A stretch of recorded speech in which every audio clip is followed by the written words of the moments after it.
வணக்கம். 1008 சாயில் ப்ராஜெக்டை தொடர்ச்சியாக பார்த்துக்கிட்டு இருக்க எல்லா பக்த பெருமக்களுக்கும் வணக்கத்தையும் நன்றியும் தெரிவிச்சுக்கிறேன்.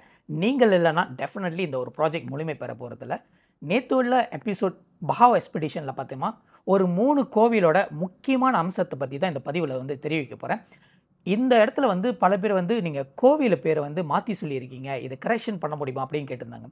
அப்போ நான் நல்லா பரிசீலித்து பார்க்கும்போது அந்த இரவு என்ன நடந்துச்சு அதை பற்றி தான் வீடியோஸில் எக்ஸ்பிளைன் பண்ண போகிறேன். இறுதியில் அந்த 3 கோவிலோட பெயர்களை கரெக்டாக அமைச்சு இந்த பதிவை செய்ய போகிறேன்.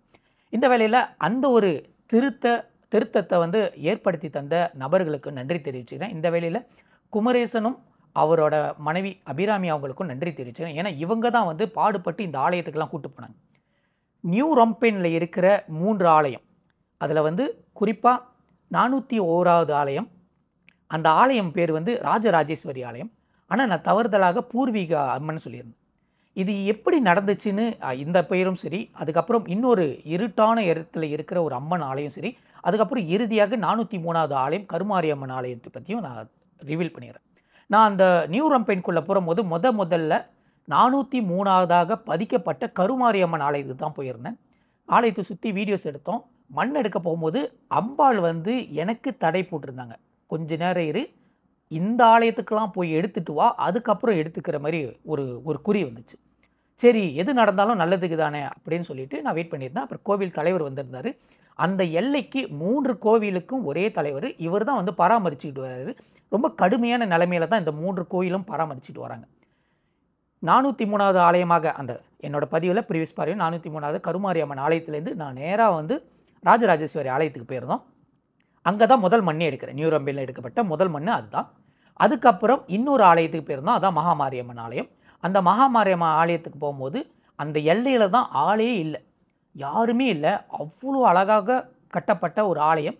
ஆனால் ஆலயம் இல்லைன்னா அந்த அம்பாள் எப்படி நான் வார்த்தையை சொல்கிறதுனா, எப்படின்னா ஒரு தாயை கொண்டு ஒரு அனாதை வீதியில் போய் விட்டுட்டு வந்தால் எப்படி இருக்கும், அதே ஃபீல் தான் எனக்கு ஏற்பட்டுச்சு. அவங்கக்கிட்ட நான் மனசார அழுவும் முடியல, வார்த்தையெல்லாம் சொல்லவும் முடியல, ஆதரவும் தெரியும் முடியல. அம்பாளுக்கிட்ட போய் நிற்கும் போது வந்த வேலை என்னவோ அதை முடிச்சுட்டு நீ கிளம்பு அப்படி தான் சொன்னாங்க. நேரமாயிருச்சு அப்படின்னு சொல்லிட்டு கிளம்ப சொன்னாங்க. எல்லாம் இருட்டிக்கிட்டே வருது. அந்த அம்பாள் மகாமாரியம்மன் ஆலயத்திலேருந்து பிறகு நான் நேராக அந்த பூர்வீக கருமாரியம்மன் ஆலயத்து வந்தது. இதுக்கு முன்னாடி கருமாரி அம்மனுக்கு ஆலயத்துக்கு தான் போயிருந்தேன். ஆனால் அவங்க ராஜராஜேஸ்வரி ஆலயத்துக்கு போய் சொன்னாங்க. அதுக்கப்புறம் இங்கே இருக்கிற மகாமாரியம்மன் ஆலயத்துக்கு வர சொன்னாங்க. பிறகு திருப்பியும் பூர்வீக கருமாரி அம்மன் ஆலயத்துக்கு போயிட்டு அதுக்கப்புறம் தான் மண்ணே கொடுத்துருந்தாங்க. இந்த 3 ஆலயமும் என்னை பொறுத்த வரைக்கும் ஒரே தாயாக தான் இருக்காங்க. ஒரே நிழல் தான், ஒரே குடை தான். அதை என்னால் ஃபீல் பண்ண முடிச்சு. ஆனால் 3த்துக்கும் 3 எல்லையில் இருக்கிற இந்த 3 எல்லை இருக்கிற அம்பாள் கோவிலை பார்த்திங்கன்னா ரொம்ப பெருசாக இருக்கும். சாதாரண ஒரு கோயில், ஒரு சின்ன கோயிலாக இருந்தால் மரத்து அடியில் இருந்தால் அப்படியே விட்டுடலாம். ஆனால் இந்த கோயிலெலாம் பராமரிச்சிருக்காங்க. அந்த கோவில் அவ்வளோ அழகாக விசாலமாகவும் இருக்குது. ஆனால் என்னென்னா பக்தர் வராத ஒரு இதுதான். இப்போ அந்த கோயில் தொலைவில் இருக்குது, காட்டுக்குள்ளே இருக்குது, எப்படியா சாமி கும்பிட்றது பல பேர் சொல்லுவாங்க. என்னை பொறுத்த வரைக்கும் ஒரு அநாத மன்றத்தில் இருக்கிற ஒரு தாய் மாதிரி தான் அந்த ஒரு ஃபீல் இந்த பதிவில் சொல்லணும்னு நினைக்கிறேன். அதனால தான் இந்த திருத்தங்களை ஏற்படுத்தி நினைக்கிறேன். இல்லாட்டி 10ஓட 11 சொல்லப்பட்ட ஒரு கோவிலாக தான் இருந்திருக்கும். இன்னொரு ஆலயம் 400வது ஆலயம், அந்த ஆலயம் தனியாக தான் இருக்காங்க அந்த அம்மனும். இந்த அம்மனுங்களாம் எப்படி எனக்கு இந்த பதிவில் சொல்லும் போது எப்படி எனக்கு ஃபீல் பண்ணுதுன்னா, ஏன்டா ஒரு ஆடியாச்சும் பார்த்துட்டு போங்கடா, நான் இங்கே தானே இருக்கேன், உங்களை பார்க்குறதுக்கு என்ன கஷ்டம், வருஷத்தில் ஒரு வாட்டி தானே கேட்குறேன், நானும் வாரத்துக்கு ஒரு வாட்டியே கேட்குறேன், அந்தமாரி ஒரு ஃபீலில் இருக்குது.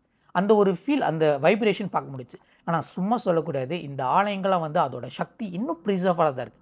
எந்த ஒரு கெட்டதும் இல்லாமல், எந்த ஒரு கொடுமையான ஒரு விஷயம் அவங்கள அந்த ஊர் எல்லை அண்டாமல் அந்த ஊர் தெய்வம் அப்படி இருக்குது.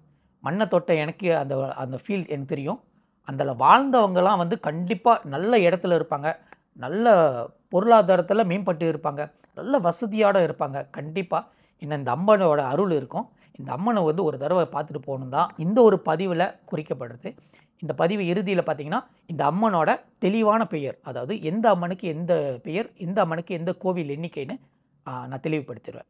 இந்த வேளையில் பஹாவில் இருக்கிற எல்லா மக்களுக்கும் நன்றி தெரிவிச்சுக்கிறேன். நம்மளுக்கு ஒத்துழைச்சு இந்த ஆலயத்தெல்லாம் மண் எடுத்து கொடுத்ததுக்கு. அடுத்தடுத்த எபிசோடில் அடுத்தடுத்த ஆலயங்களை பற்றி நான் ரிவீல் பண்ணுறேன். அதே நேரத்தில் உங்கள் எல்லையில் குறைஞ்சது ஒரு 5லேருந்து 10 கோவில் இருந்துச்சுன்னா கண்டிப்பாக தகவல் படுத்துங்க.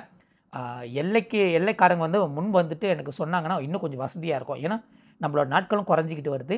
நம்மளோட கோயிலும் என்னை விட்டு தூரமாக தான் இருக்குது. நான் தேடி போய்கிட்டு தான் இருக்கேன். நன்றி தெரிவிச்சுக்கிறேன். தொடர்ச்சியாக ஃபாலோ பண்ணுங்கள். ஃபாலோ பண்ணுறவங்களும் நன்றி தெரிவிச்சுக்கிறேன். ஷேர் பண்ணுறவங்களும் நன்றி தெரிவிச்சுக்கிறேன். வெற்றிவேல் முருகனுக்கு அரோகரா.